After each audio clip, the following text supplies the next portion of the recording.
Hello friends, I'm 29 and a half years old and I never consumed alcohol. And I'm assuming my mom didn't either when I was in the womb for 9 months, putting me at over 30 years alcohol free. At least I think she didn't drink when she was pregnant with me. Mom? You didn't drink when you were pregnant with me, did you? No, she wouldn't do that. Maybe with my sisters, but definitely not with their favorite child. Anyways, I thought I'd detail why I've never consumed alcohol, what is moderate alcohol consumption, how does it not only affect our health, but our happiness, and what it's been like living alcohol-free for 30 years. We got a lot to cover, so let's get into it.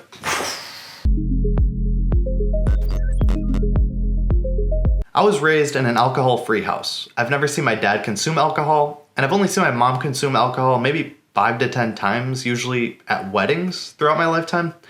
We've never been to bars. I've never seen my grandparents drink. There's rarely, if ever, been alcohol at any birthday parties or celebrations. Alcohol has really been non-existent for a majority of my life. I mean, I knew of its harms based upon my parents talking to me about drinking and driving and underage drinking, but other than that, it really just didn't exist. I knew it was dangerous like tobacco or any other drug, and so I kind of just avoided it and never once really thought about it. And what kind of surprises me now, learning more about this information, is how little it was talked about in schools. Sure, I remember taking that Dare to Be Drug-Free challenge back in school, and like any challenge, I took it way more serious than most.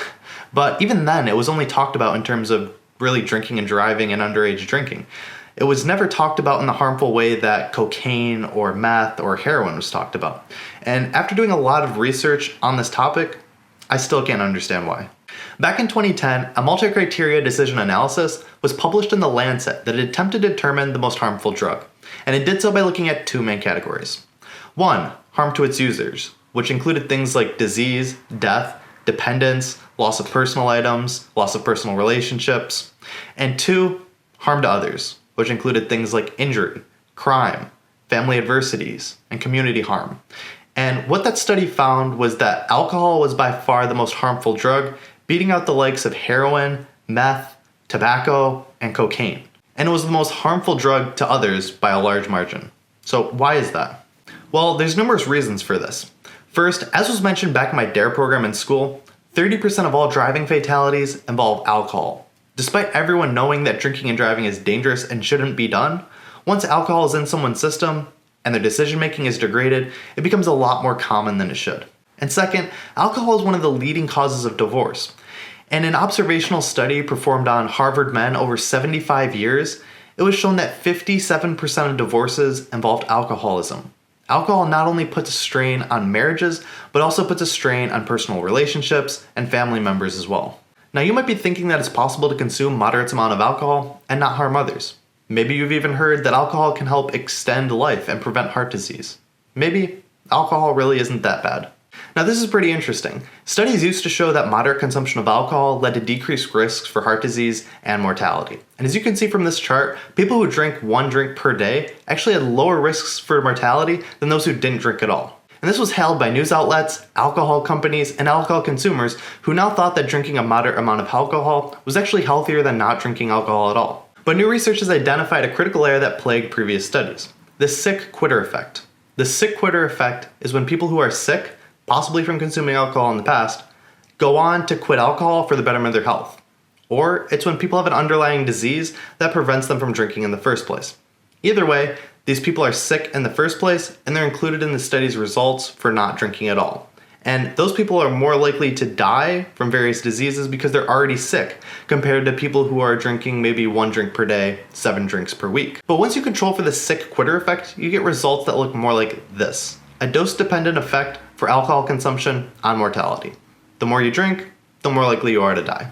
These findings led to new research posted in The Lancet in 2018 by the Global Bureau of Disease that stated that no amount of alcohol consumption should be considered safe. With that being said, I thought I'd just cover quickly what the CDC outlines as moderate alcohol consumption. So 1 drink per day for women is considered moderate alcohol consumption. That's 2 drinks per day for men. That comes out to 7 drinks per week for women and 14 drinks per week for men. Anything above that is considered heavy drinking. And if a woman were to drink 4 or more drinks between 2 to 3 hours, or a man was to drink 5 or more drinks between 2 to 3 hours, this is considered binge drinking. And surprisingly, when looking through the research, about 27% of people in the United States report binge drinking in the past month. That was pretty staggering to me to know that 27% of Americans binge drink monthly. Now, you still might be thinking that moderate consumption of alcohol can't be that bad for our health or our happiness. I mean, it's commonly served at parties and celebrations, and it's often seen as a symbol for an enjoyable time. But Scott Galloway addressed this in his recent book, The Algebra of Happiness.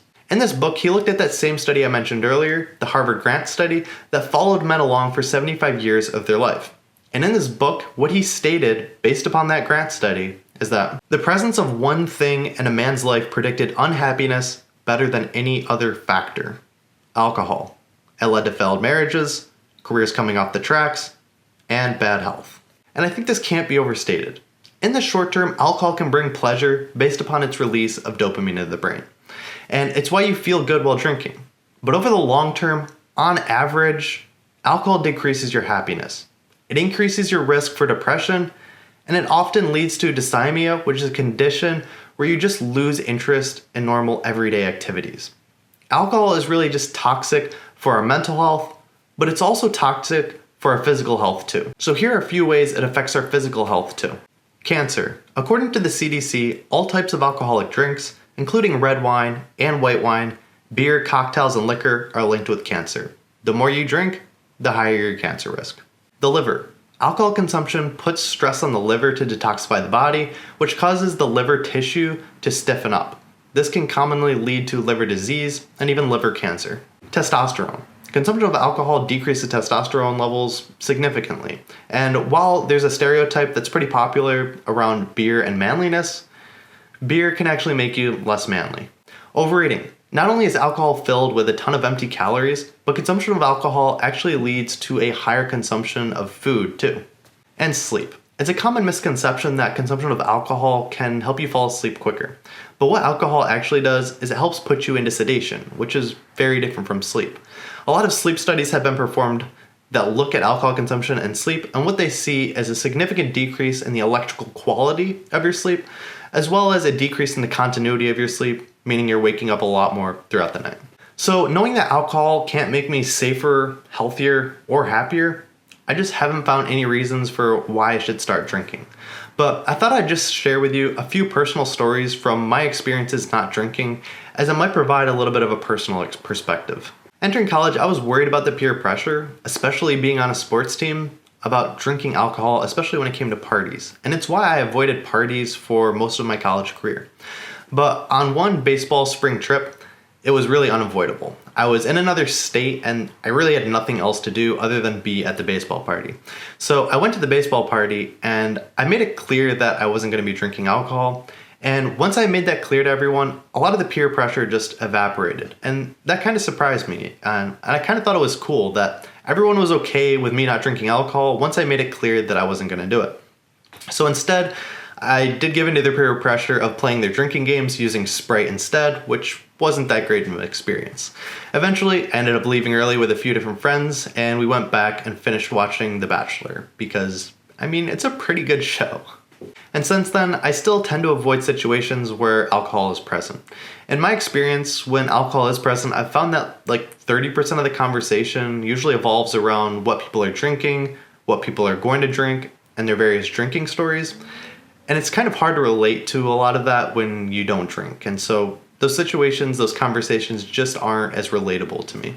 And I've also found that once people start consuming alcohol, they become less intelligent and less eloquent. And I know this could be seen as a benefit by many people, that there's the letting loose, there's the being goofier, there's the having more fun perspective on this. So I know my perspective is going to be different from a lot of people. But what I find is that when people consume more and more alcohol, they lose a lot of the traits that I value in humans. They lose their sharpness, they lose their wit, they lose their intelligence. And it's almost like I'm watching someone unknowingly downgrade their cognitive abilities. And I don't know why, maybe this isn't the best way to look at this situation, but it just isn't really something that I like to be present for. And I thought I'd just provide a couple of those stories from the perspective of somebody who's just never drank. I know this might not be completely relatable, but you know, it does make me appreciate the alcohol-free house that I've grown up in and the parties and celebrations that we have where alcohol just isn't involved. So here are my final thoughts. What you do with this information is completely up to you. I don't care if you drink or not. But from the perspective of health and happiness, there's no amount of alcohol consumption that can be considered safe. There's no amount of alcohol consumption that can be considered healthy. And there's no amount of alcohol consumption that can make you happier. Alcohol consumption has a dose-dependent effect on cancer, liver disease, and morbidity. It also increases your risk for depression and divorce. And from my perspective, I just couldn't find any reasons why someone should start drinking or increase their level of alcohol consumption. But hey, what do I know? I've never consumed it. So cheers to another 30 years, alcohol-free. Thanks for watching to the end of the video. If you like this video, please let me know by hitting the like button. If you have any questions, drop them in the comments below, and if you want to see more videos like this, please subscribe to my YouTube channel. Lastly, I offer a free health kit which has my top 10 sleep tips, one whole foods plant-based recipe, and a mobility workout that you can stream on any device. That is free. There's a link down in the description if you're interested in that. It also gets you signed up to my weekly newsletter, where I provide the 3 most important things I've read, watched, and listened to within the past week. All of that completely free. Link down in the description if you're interested. Thanks again for watching, and I look forward to seeing you guys next week.